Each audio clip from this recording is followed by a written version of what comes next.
자, 반갑습니다. 정의내박 이지원입니다. 요즘 날씨가 많이 추워졌는데요. 건강 조심하시고 구독과 좋아요 많은 부탁드리겠습니다. 최근에 저희 이제 H7 코일에 대한 영상이 올라가니까 이거에 대해서 궁금하신 분들이 굉장히 많으셨던 것 같아요. 그래서 문의를 많이 주시길래 제가 그 H7 코일에 관련된 부분만 좀 따로 정보를 모아서 어떤 건지 좀 설명을 드리는 시간을 가져보고자 합니다. H7 코일에 대한 자료를 찾아보게 되면요, 이쪽에 있는 이제 피겨 8, 이게 가장 많이 보급되어 있는 TMS 코일이라고 볼 수가 있겠죠. RTMS 코일. BTC나 이런 잘 아시는 여러 클리닉에서 이 H8 코일을 쓰고 있어요.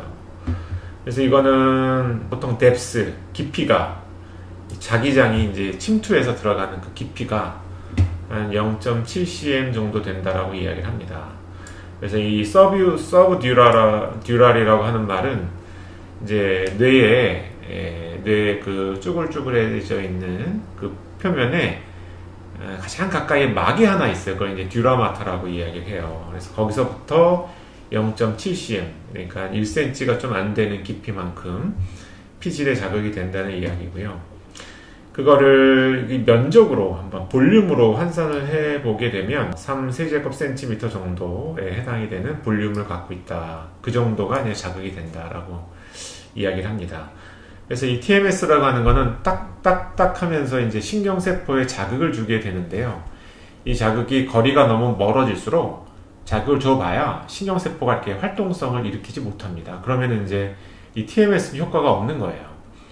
그냥 뭐 자기장이 들어간다고 자기장이 신경세포에 어떤 영향을 주는 거는 아닙니다. 이게 무슨 뭐 자석 침대 이런 것처럼 자기장만 있다고 해서 좋은 거는 아니고요. 이 TMS는 딱딱딱 하는 자기장 펄스가 들어갔을 때 신경세포가 이렇게 활동성을 보여야 돼요. 탁탁탁 이렇게 신경세포에 액션 포텐셜이 일어난다고 그러는데, 이 액션 포텐셜이 자꾸만 일어나야 그게 효과가 있는 거예요. 근데 이 TMS를 이 팔자 코일을 하게 되면 이렇게 액션 포텐셜을 일으킬 수 있는 세기까지 도달하는 그 깊이가 0.7cm이라고 하는 거죠. 그러니까 그 밑에도 자기장이 약하게 미치기는 할 거예요. 근데 이 액션 포텐셜을 만들어내지 못하니까 거기는 효과가 없어지는 거죠. 네. 그래서 이제 그런 원리다라고 보시면 되고, 우리나라에서 뭐 외국에서도 그렇고 MDD 하면은 이제 주요 우울증에 해당이 됩니다. 우울증에 이런 효과가 있다라는 이런 승인이 나 있는 거죠. 자, 저희가 지금까지 사용했던 코일은 이 브레인스웨이 딥 TMS 중에 H1 코일이라는 거였어요. 그래서 코일에 거기 앞에 딱지가 하나 이렇게 있는데, 거기에 하늘색 비슷한 이런 색깔을 보이는 이제 코일에 해당이 됩니다.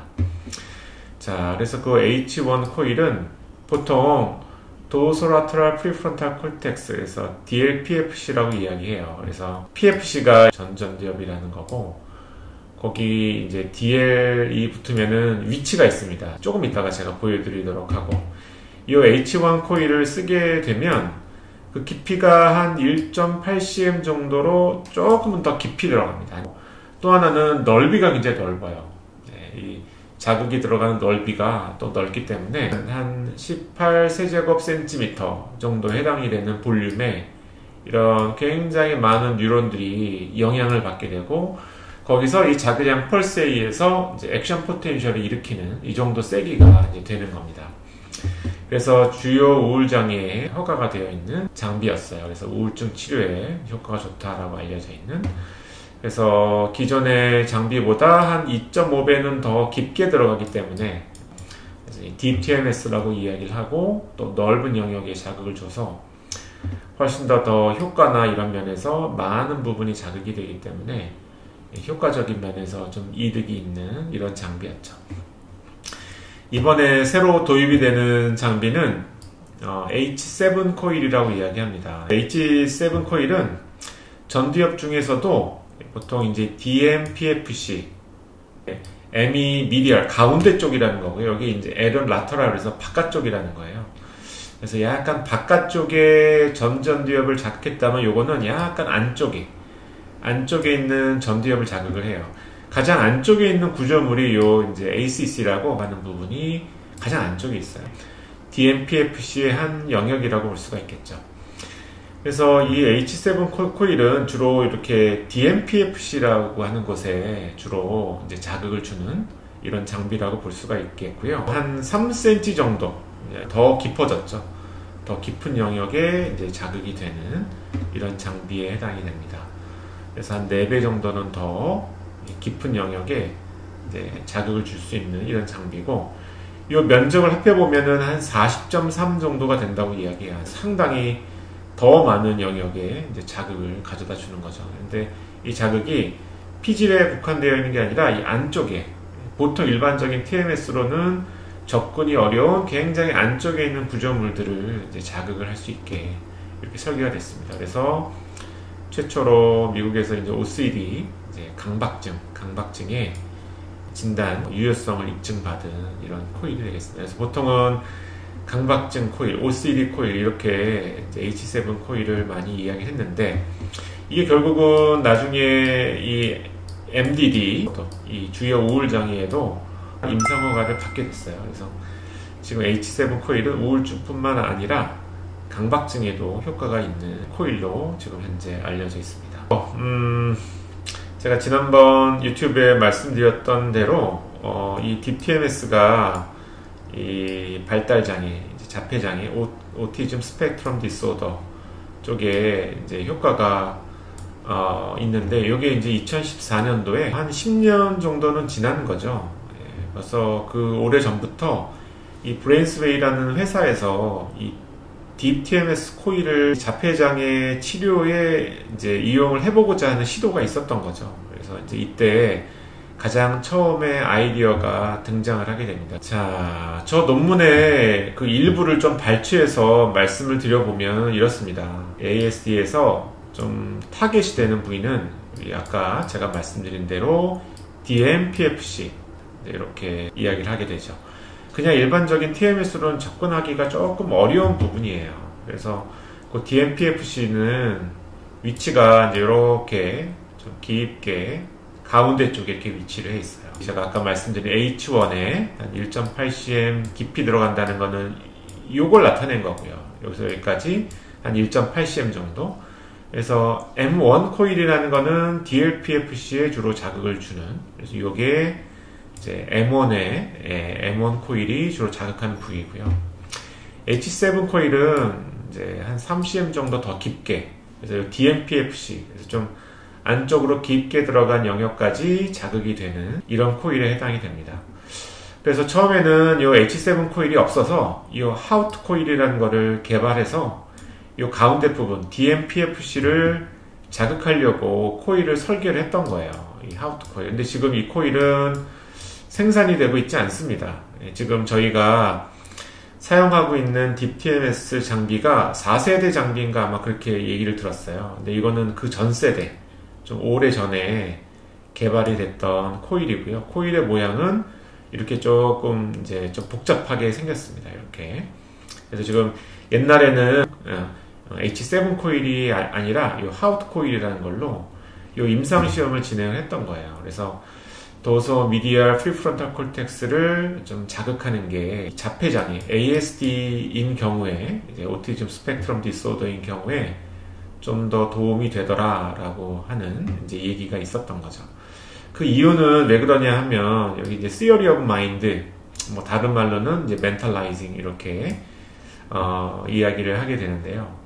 이 Theory of Mind라고 하는 인간이 갖고 있는 능력이 있어요. 딴 사람이 지금 내 앞에 어느 누가 있는데 그 사람이 어떤 생각을 하고 있는지, 이 사람이 지금 나를 쳐다보면서 안 좋은 감정을 느끼고 있는지, 아니면 좋은 어떤 생각을 갖고 있는지, 아니면 어떤 분이 길거리에서 왔다 갔다 하고 있는데 그 사람이 과연 뭘 하려고 하는 건지, 지금 화장실이 급해서 왔다 갔다 하는 건지, 아니면 택시를 잡으려고 왔다 갔다 하는 건지, 이제 이런 거에 대한, 다른 사람이 어떤 생각을 갖고 있는지에 대한 그것을 정확하게 파악하는, 그래서 이런 능력을 이제 Theory of Mind라고 얘기를 해요. Theory of Mind. 근데 이게 사회성 발달에 굉장히 중요한 이런 증상입니다. 사회성 발달에. 그래서 저는 이제 Theory of Mind가 잘 돼야 다른 사람들에게 관심이 가게 돼요. 왜 인간은 본능적으로 이 눈 움직임이나 이런 거에 굉장한 좀 이렇게 집중을 하게 되는, 이게 이제 습관화되어 있는데요. 왜 그러다 보니까 요즘 자동차를 타고 가다 보면 트럭 뒤에다가 눈깔 2개 딱 붙여놓은 거, 이런 거 있잖아요. 예, 그게 좀 더 사람들의 눈에는 눈이 있는 게 굉장히 거기 집중을 하기가 좀 더 쉬워지게 되어 있어요. 그래서 그 눈을 보고 그 사람이 어떤 생각을 하는지 이런 것들을 이렇게 파악하면서 그 사람이 어디를 보는지 이런 것들에 대한 정보가 싹싹싹 이제 내 뇌 안에 들어와야, 그래야지만 다른 사람과 좀 소통하고 싶고 이해하고 싶고 뭐 오해가 있으면 풀고 싶고 어려움이 있으면 도와주고 싶고 이런 마음이 들게 되는 거예요. 이게 이제 사회성이 발달하는데 가장 기본이 되는 이런 기능인데요. 그래서 이 Theory of Mind라고 하는 기능은 보통 이제 왜 멍 때려라, 쉬는 뇌라고 있잖아요. 가만히 멍 때리고 있을 때 막 활발해지는 뇌의 영역이 있다라고 보통 이야기를 해요. 그래서 그거를 이제 Default Mode Neural Network, Default Mode Network이라고 보통 이야기를 해요. 그러니까 이제 쉬는 뇌라고 이야기를 하는 건데, 이 쉬는 뇌가 이렇게 앞에 조금 위치해 있고, 여기 DMPFC예요. 여기에 아까 요 위에서 말한 DMPFC 요 부분에 이제 관련이 되어 있고, 또 뒤에 프리큐니우스, PCC, 또 양쪽에 이제 이런 영역들과 이렇게 굉장히 강한 커넥션이 있거든요. 굉장히 강한 이렇게 이제 네트워크가 만들어져 있어요. 이걸 이제 디폴트 모드 네트워크라고 하는데, 이 디폴트 모드 네트워크의 굉장히 중요한 기능 중에 한 가지입니다. 이 Theory of Mind가. 그러니까 이 자폐장애 아이들이 이게 보니까 사회성이 자꾸만 떨어지고 다른 사람들에 대한 관심이 별로 없는데, 이게 이 DMPFC를 비롯한 이 디폴트 모드 네트워크에 이상이 있는 게 아닌가라는 생각에서 시작을 한 거죠. 자, 그리고 실제로도 이미지를 찍어서 봤더니 실제로 DMPFC의 여러 가지 활동성이 더 떨어져 있다라는 거예요. 그래서 자폐장애가 있는 친구들은 이 DMPFC의 활동성이 더 떨어져 있더라, 이제 이렇게 이야기를 이제 하고 있는 거죠. 그러니까 우리가 요 DTMS, 특히 이제 H7 코일 비슷하게 요 DMPFC를 자극할 수 있는 코일로 이 부분을 자극을 해주게 되면, 그러면은 이제 기능이 떨어져 있던 부분의 기능이 좀 올라오면서, 그러면서 조금은 더 사회성이라든지 이런 기능이 좋아지지 않을까 하는 기대에 이제 이렇게 하우트 코일이라는 게 만들어졌고, 이 코일을 가지고 임상시험한 논문이 오늘 조금 소개한 이 논문입니다. 근데 이 하우트 코일이 이제 한 단계 더 발전하기 시작을 한 거죠. 이 H7 코일이라는 걸로.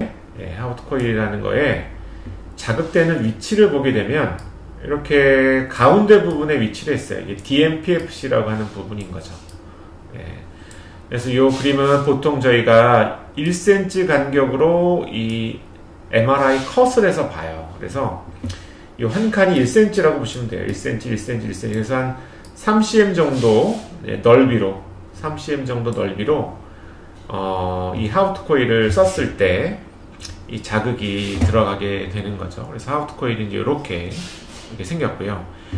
이게 H7 코일로 지금 새로 좀 변형이 돼서, 그래서 코일의 모양은 약간 더 단순해지기는 했어요. 근데 어쨌든 뭐 모양 자체가 이렇게 둥근 형태의 원이 2개가 이렇게 이제 좌우에 있는 형태잖아요. 이것도 비슷하게 좌우에 여기에 있는 형태의 코일이 이제 H7 코일에 해당이 됩니다.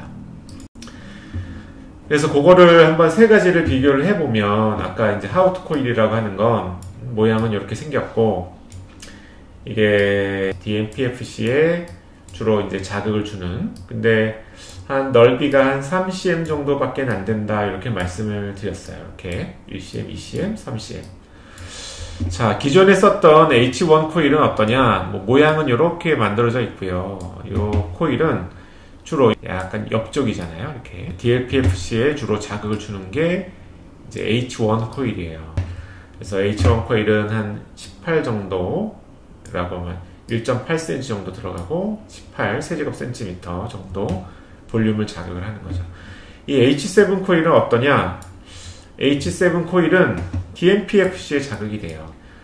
근데 자극이 되는 영역 자체가 굉장히 넓어졌습니다. 제가 이게 한 칸이 1cm라고 했으니까 12cm 정도의 굉장히 넓은 영역이 이제 자극이 되게 되죠. 그래서 이전에 하우트 코일에 비해서 상당히 이제 기능이나 이런 게 좋아졌고요. 이렇게 굉장히 넓게 자극이 되기 때문에 한 40.3 세제곱센티미터 볼륨이 자극이 되게 되는 거예요. 굉장히 더 넓은 영역의 자극이 이루어지게 되는 거예요. 여기 이제 H7 코일이고, H1 코일은 한 8cm 정도 넓이로 이제 자극이 들어간다, 이렇게 볼 수가 있겠네요. 지난번에 약간 소개시켜드렸던 대로 H7 코일이 뭐 이게 기존 코일보다 훨씬 더 가격이 이제 나간다라고 얘기합니다. 그래서 저희도 추가적으로 이제 큰 비용을 지불을 하고 H7 코일을 구매를 하게 됐는데요. 어쨌든 제가 이제 기대하고 있는 부분은 그렇습니다. 옛날에 H1 코일에 좀 만족하지 못했던 그런 분들에게 조금 더 강한 이제 자극이 될 것 같고, 또 옛날에 시도되었던 이제 DMPFC의 발달장애, 자폐장애가 있는 아이들 이제 치료로 이용이 됐던 게 지금 이걸 보면 훨씬 더 강한 형태로 그 부위에 자극이 들어가는 이제 이런 이제 코일이 되게 되는 거죠. 그래서 기존의 치료보다 훨씬 더 효과적으로 좀 더 뛰어난 이런 코일이 되지 않을까. 그래서 저희 병원에 설치가 되기로 됐는데요. 제일 처음 우리나라에 들어오자마자 설치가 되는 거라고 이야기를 들었습니다. 빨리 이 코일을 좀 사용을 해서 치료적으로 어느 정도나 이제 도움이 되는지, 일단은 제가 먼저 한번 테스트로 제 뇌에 한번 자극을 한번 해보고, 기존 H1 코일도 역시 똑같이 제가 제 머리에다 자극을 하면서 좀 테스트를 해봤었거든요. 똑같이 한번 테스트를 해보면서 불편감은 좀 어떤지, 효과적인 거는 뭐 정확하게 알 수는 없겠지만 좀 다른 점들이 있는지 그런 걸 한번 들어오자마자 테스트를 해보려고 합니다. 자, 그래서 이 기본적으로 MDD 환자분들, 그러니까 우울증을 앓고 계신 환자분들도 요 H7 코일이 기존 H1 코일보다 약간씩은 더 퍼포먼스가 좋습니다.